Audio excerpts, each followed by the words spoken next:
Dan Orlovsky, former NFL quarterback, with his thoughts on if teams should avoid drafting a quarterback for the future if they're not, quote, ready to. Ben Roethlisberger had an interesting comment about some teams are not ready for quarterbacks. I tend to very much agree with him. You were a quarterback. Do you agree with that assessment, that some teams should avoid actually getting their quarterbacks for the future because they're not ready? I think, one, it depends on who the quarterback is that we're talking about. You know, there are guys that you just do not move away from bringing in your building. I remember years ago when Cincinnati was at the number one pick and it was the Joe Burrow, and there were people saying trade down. I think Washington might have been at 2, and they were like, trade down, let Washington go up to 1. You can get Chase Young and more picks. And it was no. You do not move off of this pick. So it depends on the quarterback. But yeah, there's a lot of clear evidence that more often than not, teams aren't ready to not only take a quarterback and play with them, but a young quarterback and play with them. And so if you don't have the right supporting cast around, and then you don't have the right people in your building to figure out how to develop that quarterback and the actual time frame committed to develop that quarterback, there's a lot of evidence to sit there and say, yeah, don't take him. But I do think it's a little dependent upon what guy you're choosing to pass on. Yeah, Jeff, when you think about it, a rookie quarterback behind the offensive line with the wide receiving core that the Browns have, what could go wrong? Yeah, no. I absolutely agree. But there's also some other levels and factors here to this. And, you know, this isn't necessarily an NFL problem, in my opinion. And it's not a problem. Look, the NCAA is doing what they needed to do and the fair thing to do. Obviously, these kids are the product. These kids should profit from it.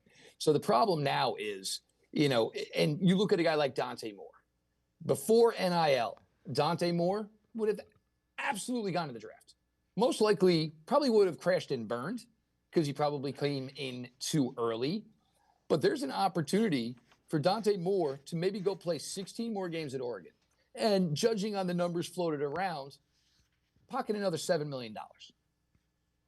So now, basically, I get to go play, you know, as close to NFL football as I possibly can in the Big Ten, 3 straight national championships in that conference. I get to go play a Big Ten schedule, get tested for 16 weeks, make $7 million more, improve my game, 5 points, all of that stuff.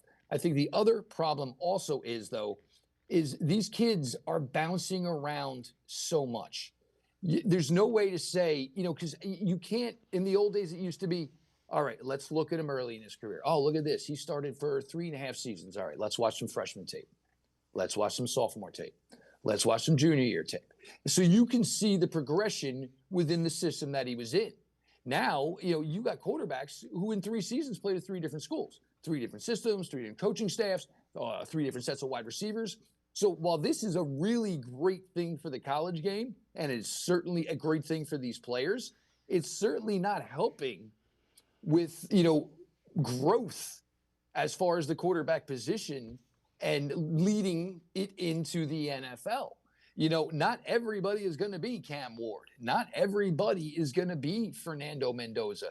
And the other thing is, with these kids getting 4, 5, in some cases 6 years, I look at him, well, if the kid is 24, I don't want anything to do with him anyway. What is there to mold? He's 24. There's nothing to mold. If it was there, one of these 5 or 6 years in college, somebody would have gotten to it and worked on it. So it's really, you know, making it difficult for the college quarterback to transition successfully into the NFL.